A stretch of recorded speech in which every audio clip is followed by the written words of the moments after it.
दोस्तों नमस्कार। Major classes में आपका एक बार फिर से स्वागत है। 11th class maths half yearly exam आ गए हैं। दो टॉपिक पूरे हुए हैं, परमुटेशन और बाइनोमियल। परमुटेशन और बाइनोमियल में कोई भी आपकी क्वेरी है कमेंट बॉक्स में बताइए। आज हम एक नया टॉपिक शुरू कर रहे हैं, सेट थ्योरी। सेट थ्योरी बहुत इजी भी है और बहुत कंफ्यूजिंग भी है, दोनों बातें हैं। सेट थ्योरी को बस पढ़ने के लिए आपको कंटिन्यू आधा घंटा डेली पढ़ना पड़ेगा, सिर्फ आधा घंटा डेली, उसी से काम हो जाएगा। और इस आधे घंटे में बिल्कुल भी गैप नहीं होना चाहिए। जैसे एक महीने में 30 दिन होते हैं, तो 30 दिन लगातार अगर हम आधा घंटा सेट थ्योरी को देंगे तो सेट थ्योरी बिल्कुल अपने कंट्रोल में आ जाएगी। तो देखो शुरू करते हैं। सबसे पहले तो सेट एक्चुअल में है क्या? सेट की डेफिनेशन तो बड़ी सिंपल है।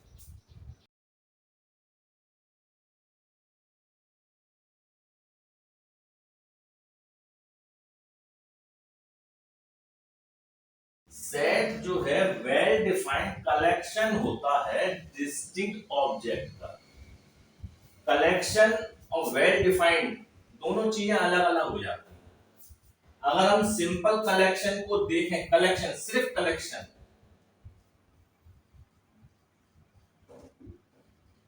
तो कलेक्शन में है आपके फेवरेट फिल्म स्टार हो सकते हैं, आपके फेवरेट हीरो हो सकते हैं, आपके फेवरेट क्रिकेट के प्लेयर हो सकते हैं, आपके फेवरेट फुटबॉल के प्लेयर हो सकते हैं। तो कलेक्शन में सपोज करो आजकल जो बहुत पॉपुलर प्लेयर हैं, एक तो मेसी और रोनाल्डो। अगर किसी पर्सन को मेसी और रोनाल्डो पसंद है तो ये जरूरी नहीं है कि दूसरे पर्सन को भी मेसी और रोनाल्डो पसंद हो। तो कलेक्शन में मेसी और आर को ले सकते हैं। अब किसी को मान लो मेसी और रोनाल्डो नहीं पसंद है, मैराडोना पसंद है और नेमार पसंद है,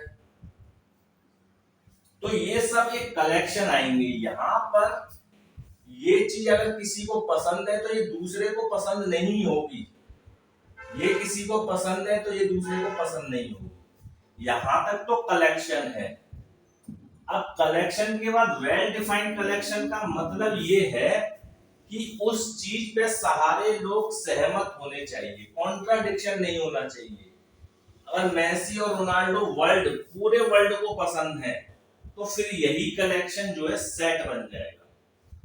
अब कलेक्शन ऑफ वेल डिफाइंड में थोड़ा सा और आगे देखिए, that is generally denoted by, capital letter से डिनोट किया जाता है। कैपिटल ए ले सकते हैं, कैपिटल एच ले सकते हैं, कैपिटल बी ले सकते हैं। और डिनोट करने के बाद इसको लिखने का तरीका जो है एक ब्रैकेट की फॉर्म होता है जिसे करली ब्रैकेट कहते हैं। तो करली ब्रैकेट से ही डिनोट करेंगे और करली ब्रैकेट बिल्कुल एग्जैक्ट सही होना चाहिए। कहीं कहीं इसको ऐसे भी बना देते हैं, ये भी सही है। अब ये एक सेट है। वेल डिफाइंड का मतलब 1 और 2 नेचुरल नंबर है, यानी इसके अंदर दो नेचुरल नंबर है। अब इन चीजों पर कोई भी इसका विरोध नहीं कर सकता कि ये नेचुरल नंबर नहीं है। पर अगर यहीं पर हमारे फेवरेट खिलाड़ी या फेवरेट प्लेयर होंगे तो फिर वहां पर कॉन्ट्राडिक्शन आएगा कि किसी को मेसी रोनाल्डो पसंद है, किसी को मैराडोना और नेमार पसंद है।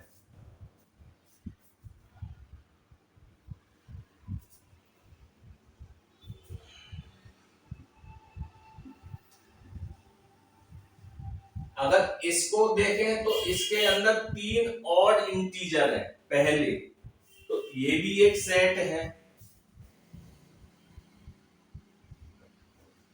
तो सेट जो है जनरली कैपिटल लेटर से डिनोट किया जाता है इसके अंदर वो ऑब्जेक्ट लिखे होते हैं जिन पर कोई भी कॉन्ट्राडिक्शन नहीं आ रहा हो, एक पर्सन के लिए, दूसरे पर्सन के लिए, तीसरे पर्सन के लिए, यानी सबकी राय सेम होनी चाहिए।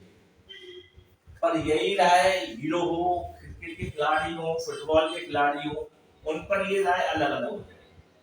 तो सेट की दो फॉर्म होती हैं। सेट में ऐसा हो सकता है कि फाइनाइट नंबर दे रखे हो, यानी इसमें सिर्फ 4 है, तो ऐसे सेट को बोलेंगे फाइनाइट सेट।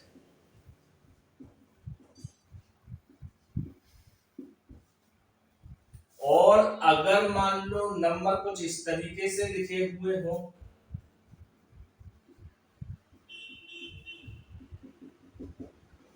आते ही चले जा रहे हैं, तो ऐसे सेट को इनफाइनाइट सेट बोलेंगे, infinite set.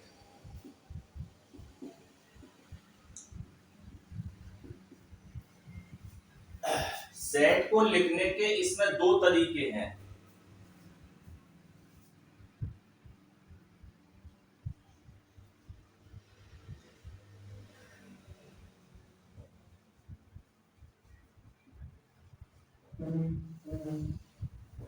Type of notation में एक तो रोस्टर फॉर्म बोलते हैं,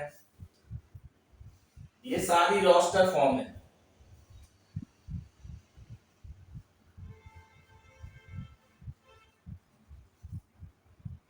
एक फॉर्म को बोलते हैं टेबुलर फॉर्म या set builder form.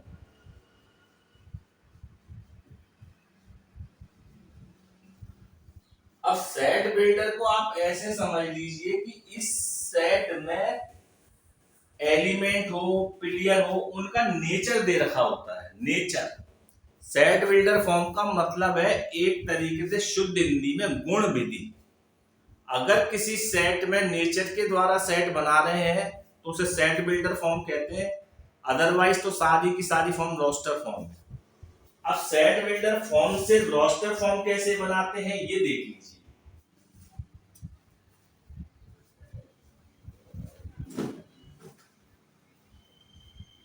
Set builder form को लिखने का तरीका है एक्स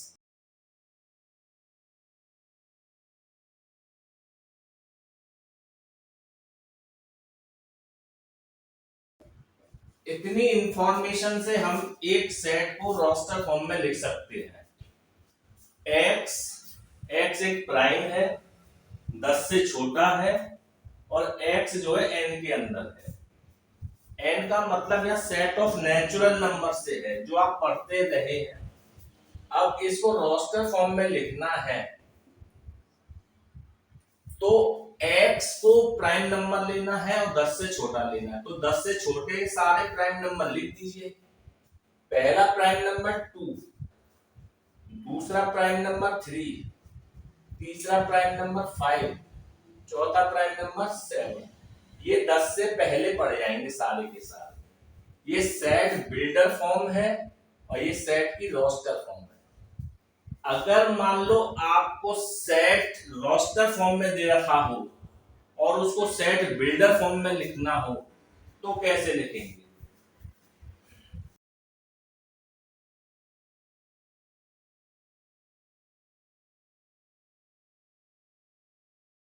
रोस्टर फॉर्म में दे रखा है। अब इस रोस्टर फॉर्म को सेट बिल्डर फॉर्म में कैसे लिखेंगे? अब ये सारे नंबर है तो नेचुरल नंबर, तो पहले लिखेंगे x। x नेचुरल नंबर है और x जो है 5 तक है, इसको ऐसे करके लिख सकते हैं लेस देन और इक्वल टू 5। कहीं कहीं इसको ऐसे भी लिख सकते हैं।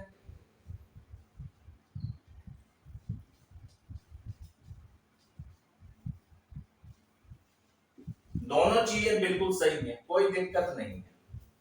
अगर आपको सेट बिल्डर फॉर्म पहले दे रखी है, रोस्टर फॉर्म लिखनी है, या आपको रोस्टर फॉर्म पहले दे रखी है, सेट बिल्डर फॉर्म लिखनी है, तो लिखने का बस वो नेचर आपको पता होना चाहिए। तो सेट का नोटेशन, सेट के टाइप्स यानी notation, set builder form, roster form, इसके आगे थोड़ा सा और देखिए। यहाँ पर एक प्रॉब्लम बहुत ज्यादा आने वाली है, उसको जरा अच्छे से समझिए। एक यहाँ पर बहुत इंपॉर्टेंट कंसेप्ट है एम्प्टी सेट। कहीं कहीं इसको नल सेट भी लिख देते हैं।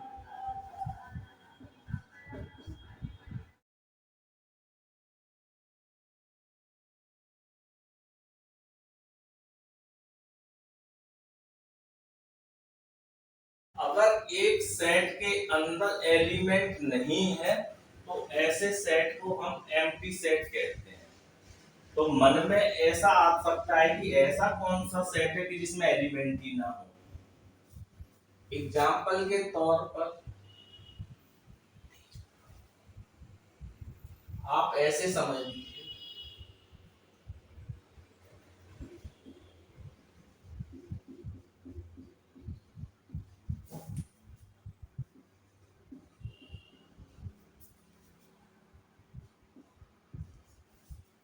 x such that x belongs to n और x स्क्वायर -1 के बराबर। यानी कि सेट ऑफ नेचुरल नंबर के अंदर से कोई भी एलिमेंट कंसीडर करें और उसका स्क्वायर करें तो क्या वह माइनस में आ सकता है? ये पॉसिबल ही नहीं है। तो ऐसे सेटों को हम एम्प्टी सेट कहते हैं। एम्प्टी सेट को ज्यादातर हम इस तरीके से लिखते हैं और इसका एक स्पेशल नोटेशन ये भी है कि इसको 5 से डिनोट करते हैं। Empty set always denoted by 5।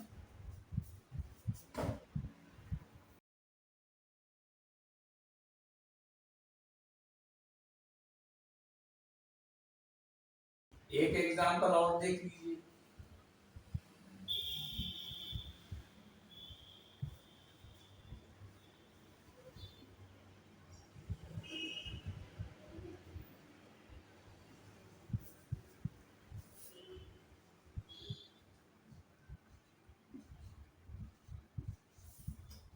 अगर हमसे कहा जाए कि x set of natural number के अंदर है और x 2 से बड़ा है और 3 से छोटा है, 2 और 3 के बीच में कोई भी ऐसा इंटीजर नहीं होगा जो a सेट के अंदर लाई करे, क्योंकि 2 से बड़े और 3 से छोटे पॉसिबल ही नहीं है कि यहाँ पर कोई इंटीजर आ जाए।